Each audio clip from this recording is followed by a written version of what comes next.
আজ করব নিরামিষ ফুলকপির ডালনা। আমি এদিকে ফুলকপিগুলো ভাপাতে দিয়ে দিয়েছি। কড়াইয়ের মধ্যে তেল দিলাম, জিরে ফোড়ন দেব, তেজপাতা ফোড়ন দেব, এরপর আলুগুলো ছেড়ে দেব।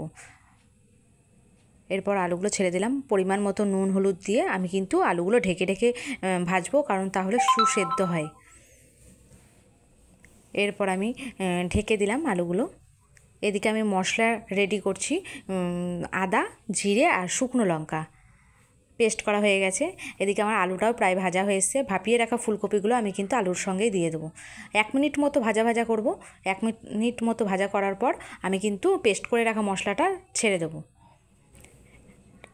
কুচিয়ে রাখা টমেটো, আমি একটা গোটা টমেটো কুচিয়ে রেখেছিলাম, সেই টমেটোটা অ্যাড করে দিলাম। এর মধ্যে আমি কিন্তু ধনে গুঁড়ো 1 চামচ মতো দিয়েছিলাম। ভালো করে কষিয়ে নেওয়ার পরে আমি একটু পরিমাণ মতো জল দিয়ে দেবো। যেই ফুটে উঠবে অমনি নামানোর আগে চিনি আর 1 চামচ গরম মশলা দিয়ে নামিয়ে নেব।